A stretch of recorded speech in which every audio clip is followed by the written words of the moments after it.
The #1 team in World Rugby has never made it through to the semi-finals of a Rugby World Cup. In fact, they haven't even won a knockout game at a Rugby World Cup before. So, could this be the year where Ireland rewrite the history books? Well, it surely does feel like their year. Ireland's form's been nothing short of amazing. After taking out the Six Nations, a series win in New Zealand and seeming close to unbeatable, it will take a lot to stop Ireland in Paris. 13 wins on the trot, including victories over every team in the top 10 besides Argentina in the last year. And while form will count for little, the winning culture and confidence boost this gives Ireland can't be underestimated.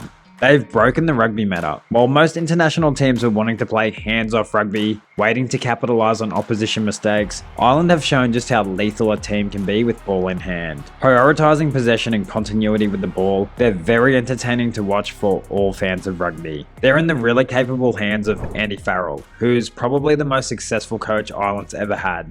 And he's just getting started. There's a lot to like about this Irish team at the moment. This is their 33-man squad, which came with no surprises, confident selections. Something massively in their favour is they have their first choice number 10, which a lot of favourites are missing heading into this World Cup. Sorry Springbok fans, they probably have the best forward pack in the world at the moment. A dominant set piece with a front row contingent that are simply majestic with ball in hand. Have a look at the work of Dan Sheehan and Tiger Furlong. I hope I got that right, Tiger Furlong. And then they've got some absolute workhorse second rowers with really high rugby IQ. Then a back row that features some of the best players in the world at the moment in their positions. Josh van der Fleer, Peter O'Mahony, and the best version we've seen of CAELAN DORIS. He's a very clever player. You'll also want to keep your eyes on their fullback Hugo Keenan. Extremely underrated at the back, he's one of the form fullbacks heading into the competition. Besides being reported to have beaten Beauden Barrett's Bronco time, indicating a freak level of fitness if you're not sure what I mean by that, his decision making is good, he's strong in the air and provides great backfield coverage, quick to clean up any mess from Ireland's expansive attack. Another shining light for Ireland is their outside centre Gary Ringrose. Quick feet, excellent vision and a defensive whip who makes decision making at 13 look like a natural skill.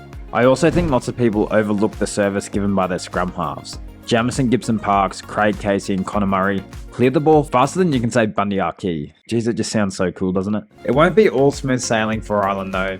Making it out of the pool stage is no easy task. They'll start their campaign by taking on Romania and Tonga before an epic showdown with the Springboks. They'll finish the pool stage against Scotland, which, luckily for them, they'll have 2 weeks to prepare for. With 3 teams all ranked in the top 5, it would be disappointing but understandable if somehow they don't make it through to the quarterfinals. There's been some hiccups on the road too. Captain Johnny Sexton's been sitting on the sidelines after facing a 3-match suspension, but will be good to go for their World Cup games. So not really an ideal warm-up. Here's their starting team from their Six Nations decider against France, which is pretty close to full strength. There's 2 ways I see their World Cup journey mapping out. They either get stopped early in a quarterfinal, just because of the wear and tear of coming up against competition heavyweights throughout the pool stages, then having to front up against France or the All Blacks who will be relatively fresh.